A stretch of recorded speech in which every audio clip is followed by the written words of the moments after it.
আমি প্রথমে যখন মডেলিং স্টার্ট করি তখন আমি ক্লাস 5-এ পড়ি।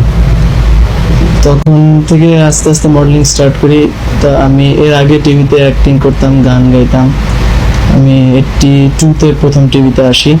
ছোট্ট খবর একটা অনুষ্ঠান হতো তখন ছোটদের, সেই অনুষ্ঠানের মাধ্যমে। তারপর আস্তে আস্তে আমি এখানে ছোটদের অনুষ্ঠানে গান গাই, নাটক করি।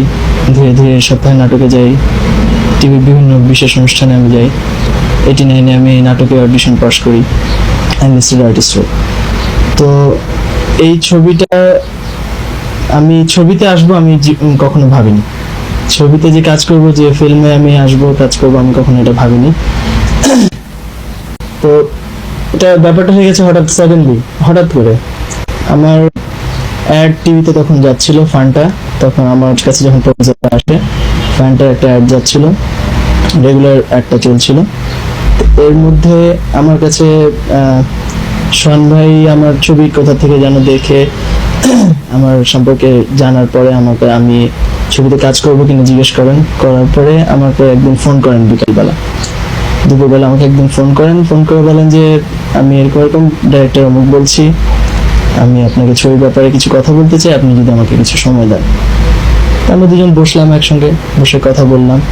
তো এর মধ্যে উনি আমাকে ছবিতে প্রপোজাল দিলেন যে আমি এরকম বোম্বে কেমন থেকে বাংলা করছি, তো আপনি যদি এটা করতে চান, আপনি যদি করেন, আমি খুব খুশি হব।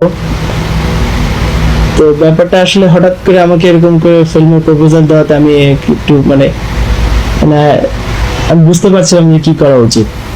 হঠাৎ এরকম একটা প্রপোজাল আসা, আর আরেক দিক দিয়ে ভালোও লাগছিল। আমি আসলে অ্যাকচুয়ালি আমি প্রথম দিকে আমি কখনো ভাবিনি যে আমি ফিল্ম লাইনে আসবো বা ফিল্মে অ্যাক্টিং করবো। ভেবেছিলাম মডেলিং করবো, অ্যাক্টিং করবো, ওটা শখের বসে আমরা করতাম আগে।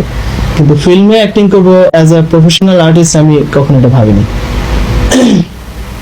এনিওয়ে, তারপরে সোহান ভাই আমাকে যখন প্রপোজালটা দিলেন, তখন একদিক দিয়ে আমার ভালো লাগছিল, কারণ কিয়ামত সে কিয়ামত তক আমি যখন ফার্স্ট দেখি আমির খান জুহি চাওলার সেই কিয়ামত সে কিয়ামত তক যখন আমি প্রথম দেখি, তখন আমি ভেবেছিলাম যে এত সুন্দর ছবিটা, যে এত ভালো লেগেছিল আমার কাছে আমির খানের অ্যাক্টিং, জুহি চাওলার অ্যাক্টিং।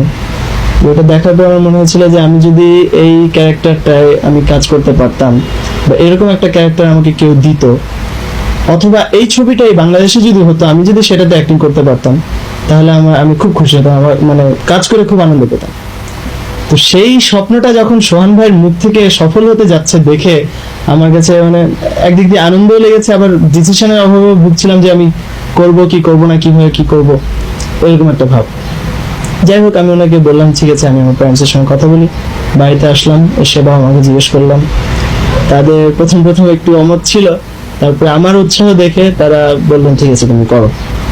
বাস এই সোহান ভাইকে বললাম যে ঠিক আছে আমি করবো।